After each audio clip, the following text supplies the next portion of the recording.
be able to join us this evening. I'm assuming he's probably got schoolwork, and that's very important for him. And we continue to support him in that. I think Dave, he's double majoring, right? Yeah, mechanical and Electrical and electrical mechanical, right? engineering. So um, So he can build he's everything to do with the drone. The, yeah, Yeah, the well, frame through the flight controller. there you go. So it's been a little bit of a slower news cycle these last 2 weeks. We had a really great news cycle last time. I only have a couple articles to share tonight. But yeah, we've got some other stuff that we're working through with the FAA. I don't know how much we want to share about that, but we'll share what we can. Um, but beyond that, we'll go ahead and get started. So the first article I have, this is kind of I mean, Dave, I think you had a little bit of talk about this. This is Red Cat to sell their consumer drone units, Rotor Riot, and Fat Shark to focus on security specialist Teal. Now, seems like this is kind of they're hanging on to some stock and maintaining financial interest from what I was able to gather. Dave, do you have a little bit of insight into this? Yeah, and from what I can see, the information we have is a press release, and they've incorporated the Red Cat management team has incorporated a new company, Unusual Machines, and then they've done a couple of stock transactions and a minor cash transaction. And what they've essentially done is separated uh, Rotor Riot and Fat Shark from Teal. And so this is an effort, it appears, to be able to create a non-dilutive capital for Teal, which makes sense. And interestingly, the transaction or closing of the divestiture is contingent on an IPO happening and raising a minimum subscription of $15 million, as well as being listed on NASDAQ. And that's an interesting way to write a press release, in that normally you have to close before you can be registered on a stock exchange, or you have to be incorporated before you can IPO. So some of the sequences, at least described in the press release, were a little quizzical. So, Yeah. to me, net net, they're raising some cash. They want to raise some cash for Teal, and they're trying to separate an enterprise and military part of the business with their um, uh, recreational part of the business, which normally a company does not bother to do a separate initial um, stock offering to separate both structures. So a little bit of an eyebrow raiser. Paul, you got something you wanted to add? I listened to that call. There was an investor call that they put out with this, like on the same day. Mm-hmm. And it was just very much like, we're so glad this is happening. We're glad to get out from under this. Basically, I think Jeff said something to the effect of we've mishandled Rotor Riot and Fat Shark, and that may just be pitch for the call, but if you think about it, like their focus has been on Teal, trying to get defense contracts, building things like that, and I've personally said it before, we've seen Rotor Riot's content fall to the wayside. Like they're basically just making weekly content and pushing systems, and that's their job, is what it seems like to me from an outside perspective compared to what they used to do. And so I would hope that this is like, hey, we're not going to be under this arm anymore. Hopefully, there's more push to build those companies. So Fat Shark was a dominant thing for a long time, and I feel like Fat Shark has fallen off and is no longer anywhere near that.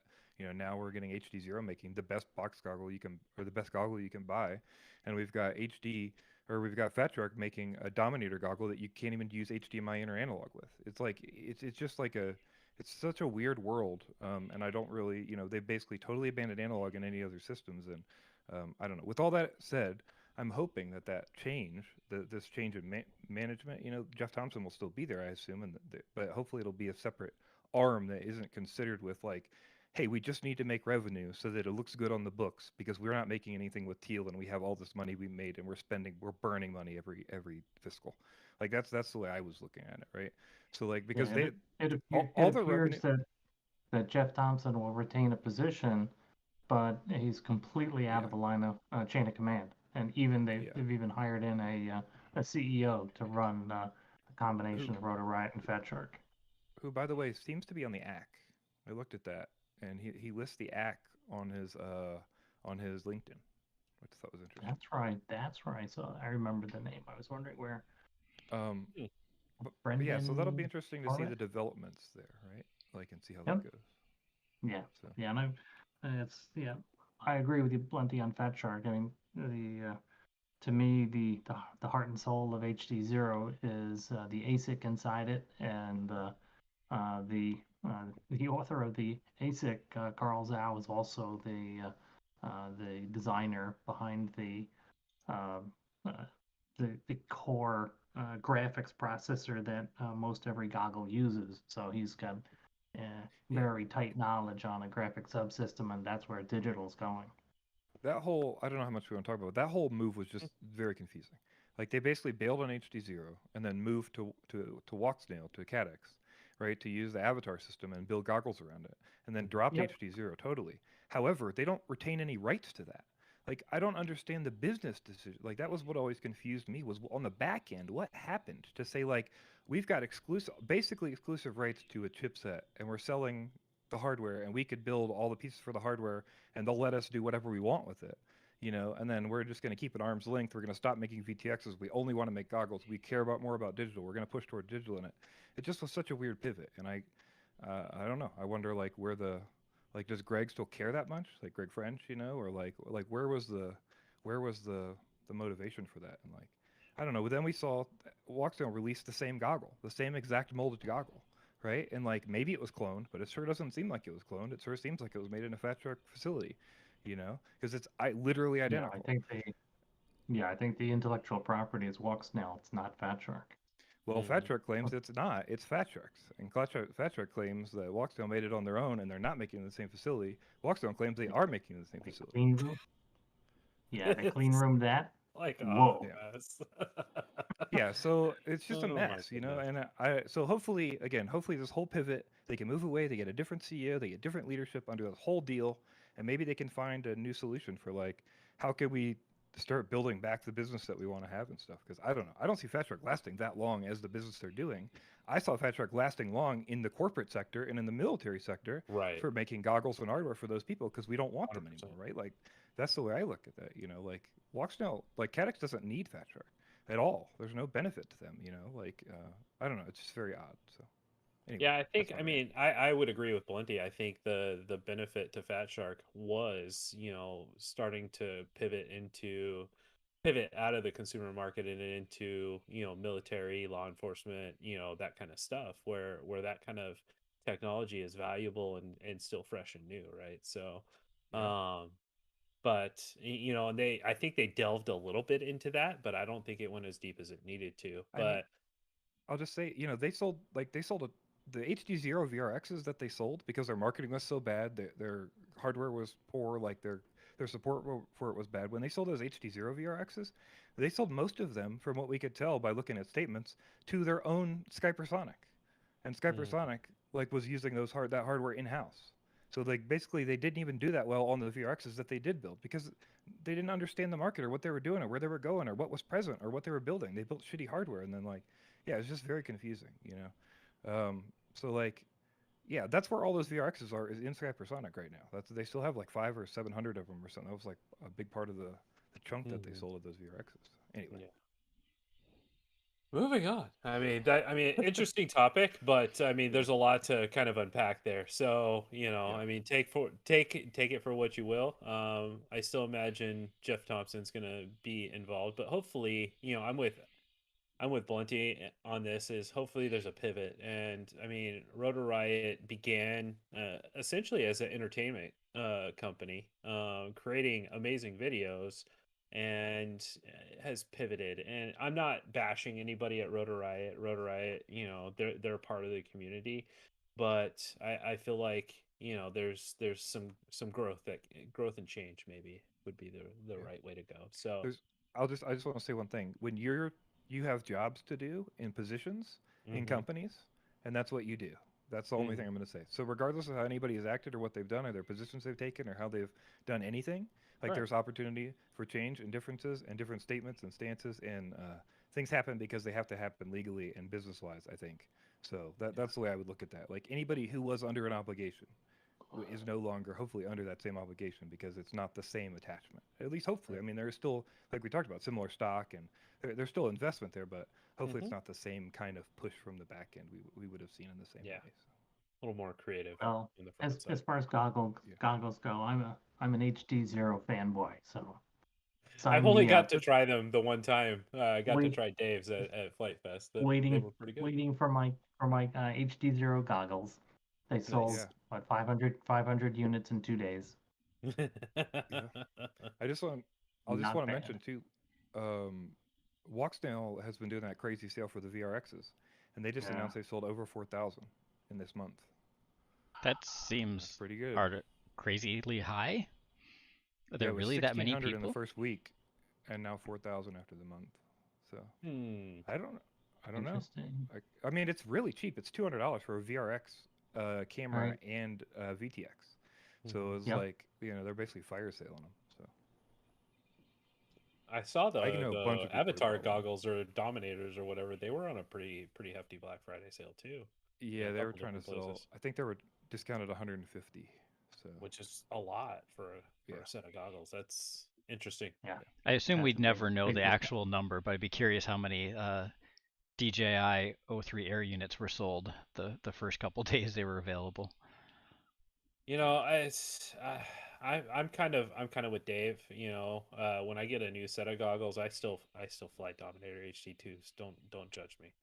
But they work and I like them and they have big screens that I love every bit of the real estate on them. But um I'm probably gonna go with HD0. I mean, I've got DJI, but you know, I think something a little more open source, a little more community focused is where my head's at. So, yeah, but I'm not endorsing Big, anything. Y'all make your own decisions. yeah, and We're having not. led lots of software program development efforts, I know how difficult it is to keep up backward compatibility and to support the install base and make sure you don't abandon your customers. And well, HD0 is all about that, and it's yeah. it's impressive and it's difficult, and we'll Yeah. see how that We continues. I think we that's a could see. strong suit. I would say we could see how difficult it is from DJI doing the back compat. I mean, we didn't expect it to happen, and it's happening, but it is a mess because it's like you're It's working really across di- multiple. Yeah, it's you're really working across multiple difficult. software systems and multiple like hardware systems, and you're juggling these new techs and these old techs, and which UI do you put it in, and how does it bind, and like it's been kind of a mess. But we Yep. did get a beta that showed up for Goggles 2 backwards compatibility for old units, and we've got forwards compatibility for the V2 goggles for new units, which is like I think surprising for anyone who's followed DJI for any length of time. So Mm-hmm. Yeah, and to me, yeah, what the way they did the compatibility from the first goggle to the second, whatever the appropriate naming is, yeah, yeah, that was like what's the right word, Dan? What am I looking for? Like a virtualization layer where you just booted yeah, the whole thing. It was like you booted to the one direction or the other. It was like, oh yeah, good yeah, job. Yeah, it was Not like they did really. I a mean, whole rewrite of everything, and now this system it can yeah. dual boot two So different OSs. So right. so it took the time until now for them to create it all together in one OS because the new beta of the Goggles 2 backwards compat has all of it rolled into the same without reboot. But it's like it's a mess because it uses the wrong features and you can't pick a power level and like there's weird channel selections and like you can't use Mm. FCC hack because Goggles 2 doesn't have that and like or you can't use 1200 milliwatt, you can use 700 milliwatt. But yeah, it's like a whole thing. So, Did it slow the performance of the goggles down? And that's no, what you start to worry about there's is that tons of overhead that on those that goggles. much overhead. Yeah, I think they were saying there's tons of overhead because they use a new chip in these, the E3D, I think, and it's like a new chip they're using to like offload a bunch of processing. That's why they can screen record now, so you get OSD recording on DJI because they actually just physically record the screen instead of trying to do like the layers and stuff. So. I mean, yeah, I'd love to know what E3D is. Probably a DSP, I bet. Yeah, I'm not sure Okay. offhand. All right, so next Off up, into the weeds. Sorry. hey, you know Yeah, what? I That's the mean, cool thing yeah. about these conversations, right? Is getting out into those weeds. Sometimes it's hard to get you back though. But we're just gonna cut that off and start what you gotta fresh. Moving on. So I saw this. It may have been on Facebook yesterday or this morning. I can't remember. It's been a blur the last couple of days, but so an appellate court has affirmed a lower court's ruling in Ottawa County in Michigan, stating that essentially the preemption established by Michigan state prevented this county from preventing flights in public parks. So the initial lawsuit was filed in summer of 2021 by a group of drone enthusiasts called the Michigan Coalition of Drone Operators after the county enacted a policy that banned drones from being operated without a permit at county parks and altogether at other county properties. Um, Medema found state law prevents local governments from enacting policies regulating drone usage, essentially allowing drone pilots to fly as long as they are compliant with federal law. By limiting the conditions in which pilots could operate their drones, Ottawa County violated Michigan's Unmanned Aircraft Systems Act, she concluded. So this is similar here in Arizona. And I know there's a couple other places around the country that operate the same way, where the state of Arizona, in this case, the state of Michigan, has basically prevented anything lower than the state from enacting any kind of drone regulation. So, and Arizona's drone regulation very closely matches the FAA's rules. Um, they did. The policy on the county's website currently says the use or operation of any remote-controlled airplane, helicopter, drone, car, boat, or similar device unless prior written permission is obtained from the commission or its agent. Elsewhere on the site, the county says drones are in fact banned. No aerial mass drones or other types of aerial photography are permitted without an additional prior written position. Please note that drone permits are rarely, if ever, issued unless there's a direct benefit to the Parks Commission for doing so. Yeah, this is hopefully they get that squared away, and this is a win for drone operators. So, let's see. Apparently, as we've all noticed, my video replay is horrible, but this was a tornado captured by a drone in Mississippi. Looks to be like just an aerial photography drone. Would have been way cooler with an FPV drone. I do know Ken But Heron was out chasing tornadoes during that storm. I haven't heard from was him he? since. I hope But he's okay. yeah, he joined a meeting. Ken. He joined a meeting we were in live from in his car while they were out storm chasing. Oh, Yeah, Ken, what are you doing? super. Oh, I'm chasing a tornado. Sure, Ken, what are you doing? No, I'm chasing a tornado. Luckily, he wasn't driving, but he was. Ooh, that's hilarious. And then he showed his So back seat where he had his FPV quads and stuff ready to go fly into a tornado if they got close to one. well, let's hope he made it home safely. So. Yeah, I hope so. Yeah, Vanover's done some of that stuff too. He typically goes out with that one guy. I can never remember his name, but they were talking about. I remember reading an old article, and he was saying he gets all of his his Mavic shots. He just buys a DJI Mini and ruins it every time, and he basically hovers it so that it's in the area and then recovers it later. If you got $200, $300 to burn, I mean, Yeah, he said it works. I mean, it's worth the shot, I guess. So. Yeah, I guess so. But yeah, I'd love to see some. I mean, FPV just whipping around this freaking tornado, right? That'd be awesome. So Yeah. numerous tornadoes were reported across the deep south yesterday during a severe weather episode. Though some of the tornadoes occurred after dark and over rough terrain, storm chasers were still able to grab fascinating footage.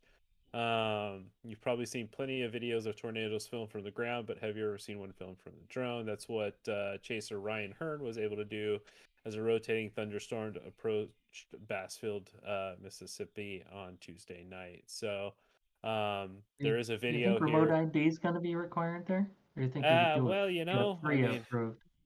I mean, let's establish the tornado itself as a FRIA, and we'll just expand Or that just out. say you're a research institution. That would work for me. Yeah, I mean, technically, yeah. I mean, I was gonna register when I got home, but I was driving from Best Buy, and there's this tornado. I'm claiming NOAA status, right? That's it. So, anyway, feel free to watch the video on your own. I don't want to assault anybody's eyes with my crappy playback. So, Did you get your license for Oz? for what? For Oz. Oh, jeez. How Does- long have you been waiting to say that? Does your Monty? FPV feed get from there to here? Oh, that's so hilarious. Ken Heron, I don't know if you watch this, probably not, but if you do, hopefully you're okay. Let us know. Send a smoke signal somewhere. Let's make sure you're all right. All right. Let's see. So we've talked about this a little bit last time. This is the last article I have for the evening, but the FAA has begun giving their blessings to expanded missions. So, recent changes to FAA rules governing flight authorizations for drones now allow for expanded missions with less red tape. These changes, along with other recent positive advances, illustrate the advances that have taken place over the past decade as the use of UASs for TV coverage has blossomed. The responsible, disciplined approach to UAS pilot training and operations pursued by U.S. broadcasters has paid off. With remote ID and operations over people, which was released, required UAS operators to be in compliance by September 2023 and signal a pathway to expanded operations. So it's basically just covering some of the new stuff, remote ID and the benefit to TV news broadcasters and whatnot. Being able to fly operations over people allows them to use drones to gather more news footage, that kind of thing. So it's quite a long article that covers kind of the remote ID and BV loss, and there's been a rash. Not, I mean, it's not really a rash, but several organizations that the FAA has blessed with expanded capabilities of utilizing certain drones, certain UAS systems to do BV loss and inspection and whatnot without the requirement of a waiver. I don't know exactly how many, but I feel like I've seen at least 10 different organizations that have claimed that they're getting some of that exemption. So we'll see where that leads. Sometimes some of that stuff rolls downhill, sometimes it doesn't, but it'd be nice to see that it does. So with that, that's going to wrap up everything I have for news. Like I said, it's a little bit of a slow news week unless you guys have anything that I missed. I've got one quick article on let's have it. how the FAA is expanding or lengthening the time of you are registered. So you don't have to re-register your drones every 3 years, was it? Yay! Now you've got up to 7 years instead. So $5 covers 7 years. That's yeah, I didn't check. I didn't check. Does this also cover recreational or just? I am not completely sure. I Yeah. didn't thoroughly read this yet, other than it goes into effect in January. And let's see the executive summary. What I've done while you're looking, what I've done is you just sign on to Drone Zone. It's probably timed out on it passwords. So you have to get yourself a new password, sign into that, and then you'll be able to find out if you have what's the due date on your registration. Yeah, well, this doesn't take effect until next year, so you won't see it yet, I wouldn't think. This is they have to tell these things in advance, I'm sure, before they can make any changes. Let's see. Unless, of course, it's Advisory Circular 9157C. Right. This the executive summary doesn't exactly explain. It just says This rule adds a paragraph to 4740 to require aircraft owners to submit new registration forms to update their certificates prior to the 7-year expiration date. That it's issued under Part 47 of Title 14 from 3 to 7 years. That's UAS, right? That's both. Yeah, that then probably covers both.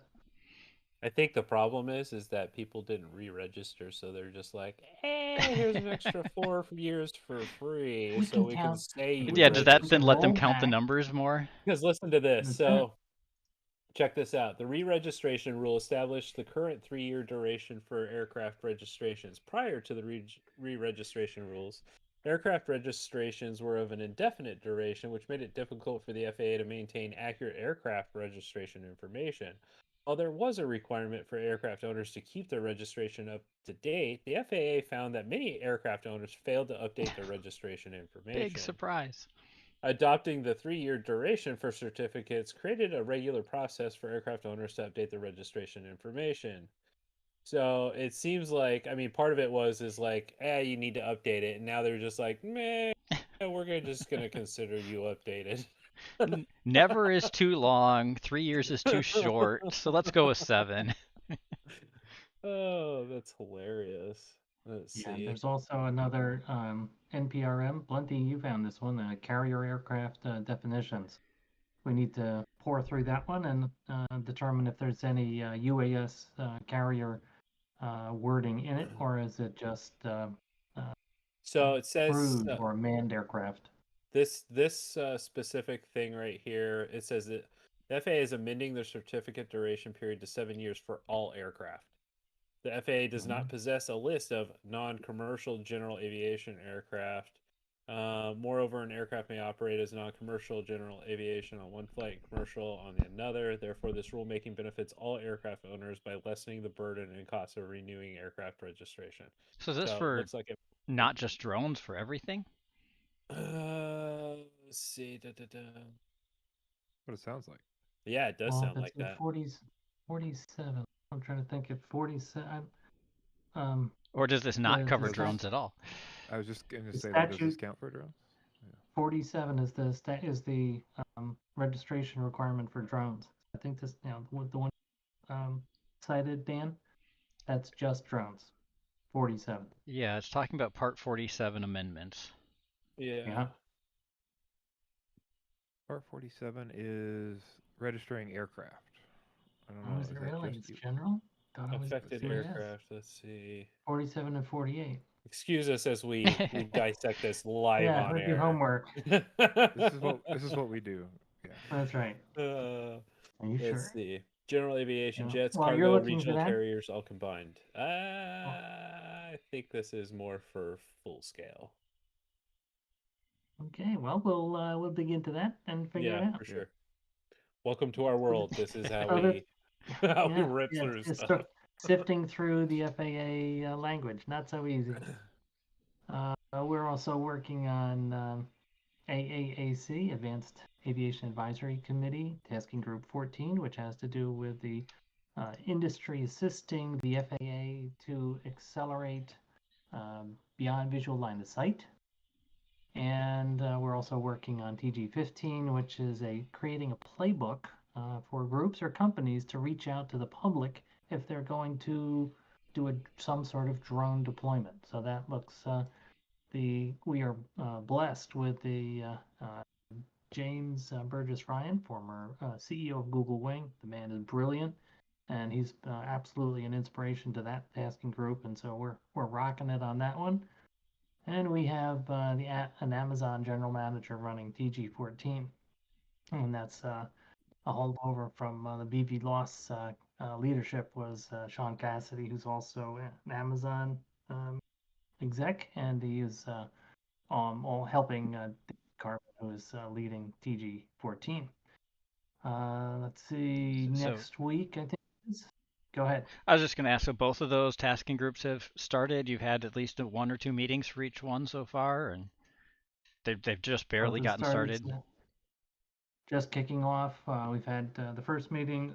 We've had first meeting for both. Second meeting coming up tomorrow for the TG15, I got the numbers right? And yeah, TG15 second meeting with Kenji and Mike Leo leading that one. Kenji Sukahara and Mike Leo. I assume they're both expected to give a report at the next AAAC meeting, which I would guess would be, is that around February? March? Yep. And both groups are hustling hard to make that date and not request an extension. So that's I like that. And everyone's pretty aggressive on getting this work done. So that's positive. We're also, I present to the full drone safety team on December 8th the results of the UAS ASRS ad hoc committee. And due to the rules of the drone safety team, I can't say anything about it. And so the drone safety team does wonder why people don't know about what the drone safety team is doing. But of course, anything you say inside the drone safety team is proprietary. So I have explained that a couple times. We'll keep at it. Doesn't safety work best if you talk about safety? Yeah. Get the word out. Like Fight Club, apparently. He's not at liberty to say. First rule of the drone safety team is you don't talk about the drone safety team. That's it. That's right. First rule of DST. I love it. I'd like to tell you, but yeah, I'd have to kill you if I tell you. Oh golly. We're also responding. So we did receive feedback from the FAA on our CBO application. So big news for us, and it's saddening that the FAA appears to be taking an absolute literal approach on. We wrote Advisory Circular 9157C. We want you to follow it to the letter. And so what was an FPVFC 2-page safety guidelines document has now ballooned, shall we say. So my objective is to try to make it readable and easy to navigate. And we're going to, I think, plan right now is to divide it into two pieces. One that addresses the statute 44809. These are things that we are required to do, and then recommendations, things that are suggested in the advisory circular, but are not rules. So we're going to treat it that way, and then hopefully make it navigable so that it is a document that can be digested by people speaking the English language. Well, and we also want it to be something you can print out and stick in your bag and bring with you, and we don't want you to have to bring a ream of paper to show anybody who asks which rules you're following. Obviously, you could have it digital as well, but it's nice to have it just printed out. Let me get my microfiche reader out. Yeah. And we got that feedback, was it like right before Thanksgiving, like the end of the day before? 23 November in the evening, yeah. They like those holidays. That's right. Timing. Oh, and we have it starts a 30-day clock, so if you don't have the process completed in 30 days, then your application is discarded and you start the process. So we have 30 days to respond, and that's just for our next back and forth. Yeah. I'm hoping the clock continues, that it resets. Yes. Let's not reset. We want to keep our number. Meat and I must be a similar vintage. I know we both come from tech. Oh, it's funny. Yeah, so we're working through that. We're trying to discuss it amongst ourselves as to what's the best way to respond to each of the FAA's suggestions and how to keep this concise. For one example we could share is how they want us to talk about, don't fly if you're under the influence or if you're overly stressed. And we're like, come on, this is a recreational hobby. Like, by definition, it's something people do for fun, to relax. You do it when you're stressed. Or let's say you're doing an FPV race and you're trying to win a championship. Obviously, you're going to be a bit stressed. So the FAA says, oh, you shouldn't do this race because you're feeling stressed, right? So we're trying to come up with how to let the FAA understand that that's unreasonable to not fly when you're stressed, but try to get it to what the heart of what they're trying to get across is, like, capture the spirit of it. Yeah, if you're so stressed out or something that it's affecting the safety of your flight, you probably shouldn't be doing it. And we're trying to add in additional intelligence that has to do with FPV. And so the reason we would exist as a CBO for FPV is that we can write a set of guidelines that are specific to FPV and don't have to include everything else like turbines or sailplanes that fly above 400 feet, and etc. We're concerned that the FAA is trying to make all the CBOs have like basically the same set of guidelines, which would sort of defeat the purpose of having multiple CBOs. Why not just have one and here's the set of guidelines, right? So trying to work there through needs that. to be a level of specialization, right? And I think the other part is some of the things that the FAA is requesting is essentially rule making via CBOs, via safety guidelines, advisory right? circular. So, yeah, and that's the other part that kind of makes no sense. So with the example being, there's a good example of that is the anti-collision light, so night flying. So recreational, we can fly at night. Do we need a light? Nope. So it's like, all right. So we ask for does it make sense to have identical with Part 107, which is an anti-collision light that has a visibility of 3 statute miles. Okay, fine. That's detect and avoid. It's supposed to be for crewed aircraft. Got it. The advisory circular 9157C then goes on to say, in addition, there should be lights arranged on the aircraft, the UA, that allow the pilot on the ground to discern orientation and flight path vector. So I've come up with a way that I hope is a way that the FAA finds it acceptable and is low cost because the anti-collision lights, there's some good ones for about $35, but one of those should do, and add some LEDs, and hopefully we're on our way, because the LEDs should be for the person on the ground. The anti-collision light should be on the top of the aircraft, because unless there's a crewed aircraft that's flying below 400 feet, they're going to be above the UA. And here's the thing, guys, is these safety guidelines are just that. And once they release, we're modifying them to a point for recognition as a CBO. They are guidelines and recommendations. So just keep that in mind. Follow the basics and the actual regulations as written. Right, and this is why we want to be very careful on stipulating what must people follow and what we recommend, because the statute articulates that recreational operators must comply with the guidelines. So my way to thread through this has been, okay, so we will say you must comply with the statute, and we're going to recommend the other aspects that came out of the advisory circular. So we'll see how far we can push that. Yeah, I mean, if we couldn't do that, some people would suggest that is some kind of roundabout way for the FAA to make new rules. Who would suggest that? Exactly. Yeah, we wouldn't assume that they would want to do that. We would assume that they would want to allow us to make suggestions as the rules are written and as the advisory circular was written, and then hopefully, that won't be an issue. Otherwise, I would also see a lot of people being pretty frustrated that, so they're going to start making more sub 250 gram drones to fly, so you don't have to worry about remote ID. Well, now if you're flying that at night, you have to have a giant beacon on your drone that's going to push it over 250 grams and it's barely going to fly. Like, that doesn't work very well on something that's so small that it doesn't hurt anything anyway. Yeah. So. Yeah, that's why there should be recommendations and discretionary, and that's what we're going to push for. Use your best judgment.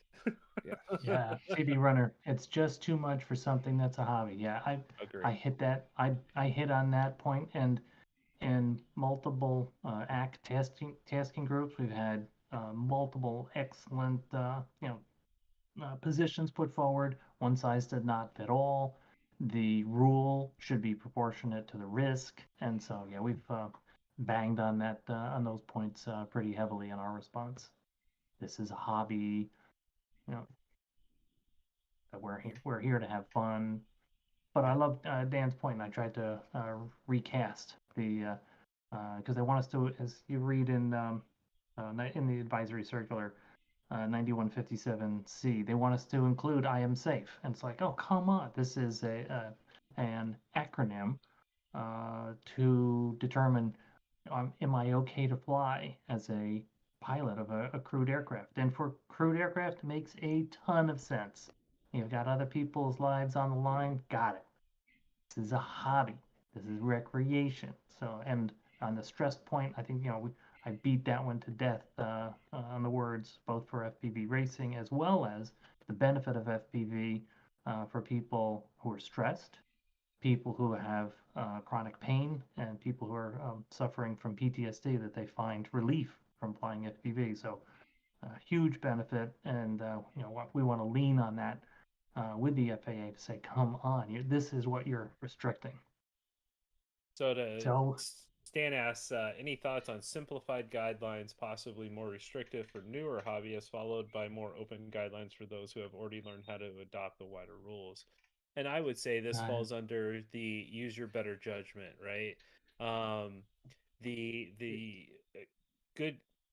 good guidelines would be the ones that the FAA has statutes for, that are included in the FAA reauthorization, the basics. Those are the ones that are going to keep you on the right side of the law. Blunty, you had something to add? I was just gonna say, realistically speaking, we are aiming to provide the minimal amount of legally required guidelines, right? Mm-hmm. So there should not be a smaller guideline version, right? All you're going to do is ignore some of the recommendations until you learn more about what the recommendations are there for. Or maybe you'll read them and learn more about what you're doing because you're new, because we have recommendations to help you learn about those things. But I just want it to be clear that, like, our goal, if it was legally possible to provide you less guidelines, then we would be doing that. Right. And for the simple point that this is a hobby and it's here for fun. Right. And Greg of Pilot Institute said it well. The advisory circular on CBOs 9157C is transforming recreational UAS flight into a mini 107, and so we're resisting that, to Blunty's point. Yeah, I mean, I just want to point out, like, I understand you did say possibly more restrictive, and like there could be some blanket thing, but I think the problem is that this rule is essentially very restrictive. Well, it's also, our CBO rules become legally binding or rule binding, right? So that means that what we wrote is what you have to follow, because if you're under our CBO, right, you're following these rules. So if we provide more restrictive rules in some way, I fear that will mean there is more restriction based under our CBO, and that would not be positive for people flying under. Like the AMA FPV racing rules stipulate a maximum lithium polymer battery of 4S. Yeah, why? Who knows? But yeah. So everybody currently flying with a 6S battery is in violation of the current FAA regulations. Yeah, that's correct. Because of how they're written. So yeah, just to be clear, multi-GP is a special interest group of the AMA. So if you're flying multi-GP and you're flying 6S, you're in violation of those guidelines until they straighten this out. Now I'm not making this up. All you have to do is go to the AMA website, pull down the FPV racing PDF. There are about 10 separate documents, but it's in there, and I about fell out of my chair on that one. Yeah. So just to reiterate. There you go. So well said. Yeah, just to reiterate, our goal is to not include anything like that, right? We're not going to have any kind of restriction that is not legally that is not in that rule. That's not within the basis of 44809, unless we're otherwise somehow forced to. But yeah. Right. Unless we thought there was something that was vital to safety, like take your props off when you're working on your drone. But like, I don't think there's anything that is that crazy that we would do that. There's one that I can't find that I would buy into, which is flying over people. I cannot find anything in 44809 that stipulates flight over people. And of course, if there's nothing, and so you'd say, well, it's covered in Part 107. It's not, because 44809 is an exception to 107. And so I've written, and I have the rest of these guys edit it, that, all right, we should go along with this one, because flying over people is not a good idea. And so many of the FPV videos that we see online, the pilots operators do a fantastic job of flying away from people and not, causing, now most of those folks are Part 107, they're required, but if they're flying recreationally, that's what I was going to say as that's well. an example of something that's. It doesn't like exempt the right for 107 pilots to also do that, because we're talking about 44809 CBO. So yeah, the CBO is only for recreational rules. Yep. Good point.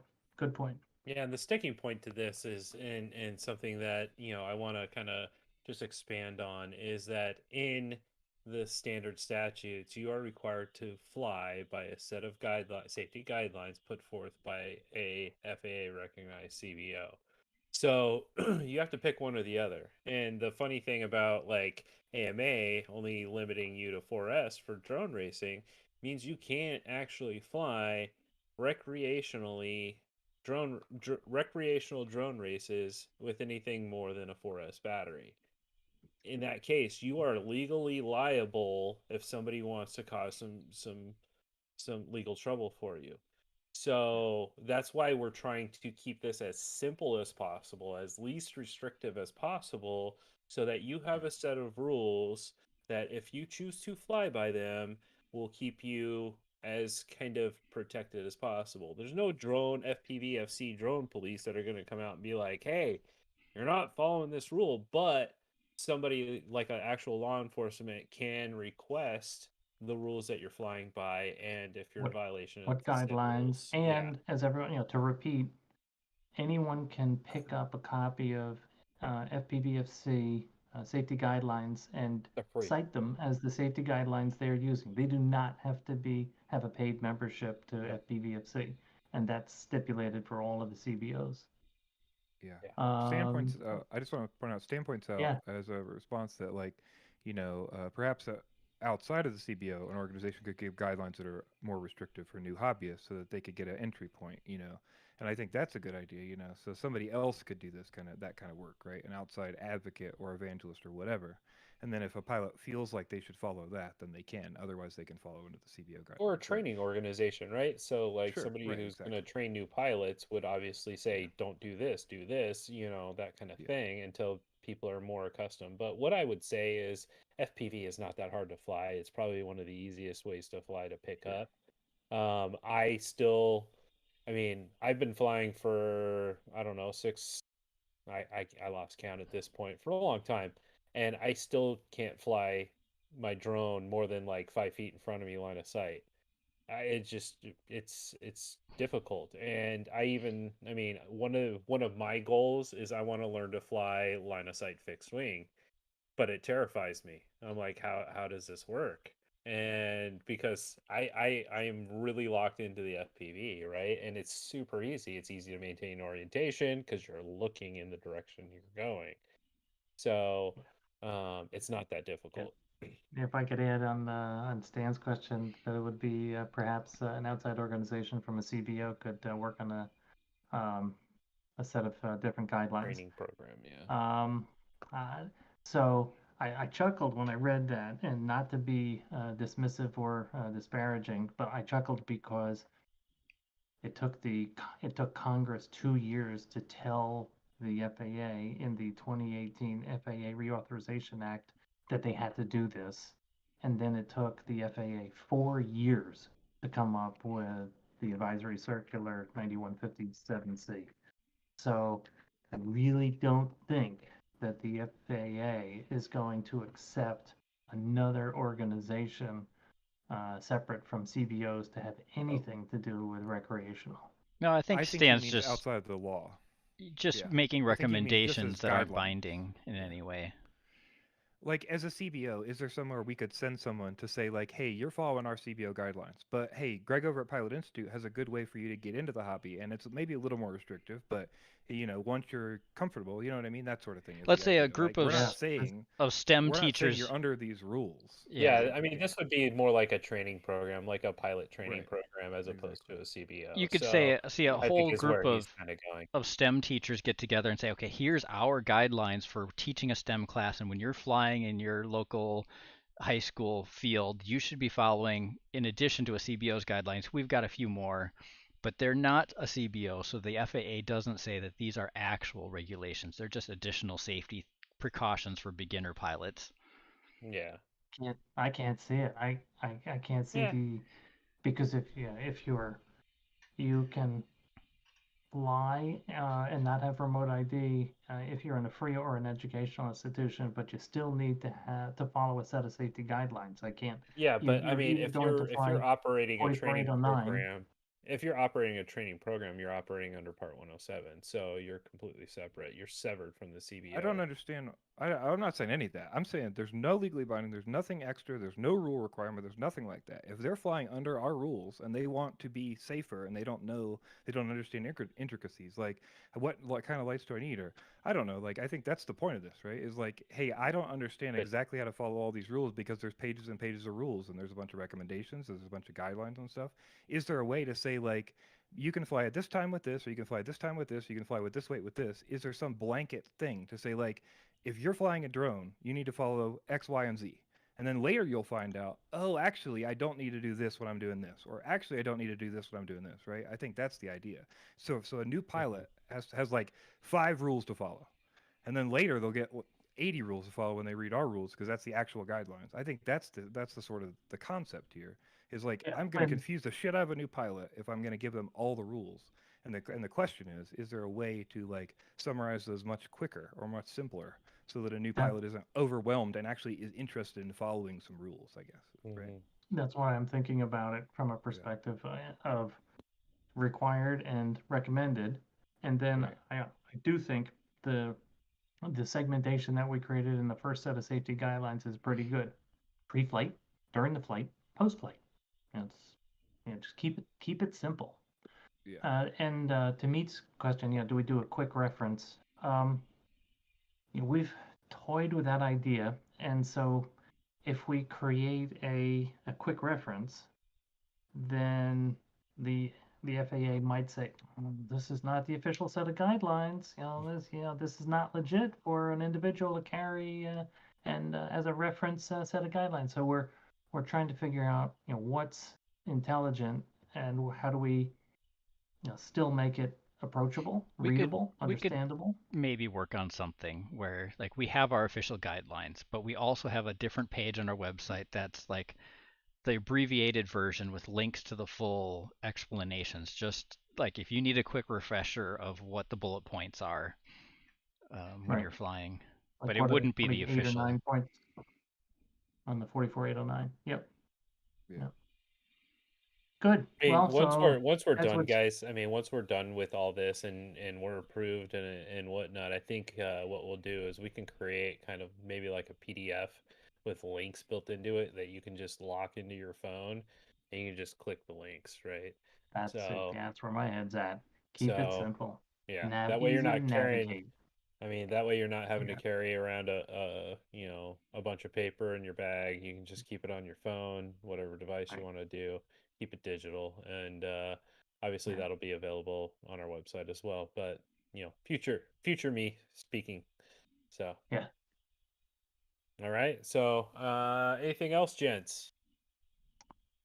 I think that's what's keeping us out of mischief. Yeah. Flying. If I'm making progress on an RDU pilot on a Maytech H743 wing flight controller. This will fly aerobatics by itself. Pretty cool. The RDU pilot people, as I mentioned, are amazing. The development is just superb, and it is probably an order of magnitude more complicated than beta flight. So for anyone who's really geeking out and beta flight's just too simple. It's a great challenge. I don't think anyone's ever said that. It is a whole world of just amazing people, and so I'm enjoying the heck out of that. How many parameters are in RG Pilot? Something like 2,000. Yeah, I was going to say several thousand. I mean, if anybody thinks beta flight is too simple, go into the filters tab and have some fun in there. Have a ball. All right. Anything guys. else around the room? No, I think we're good. All right. We'll see y'all in 2 weeks. All right. Excellent. Thank you. Appreciate it. Have a great night, guys.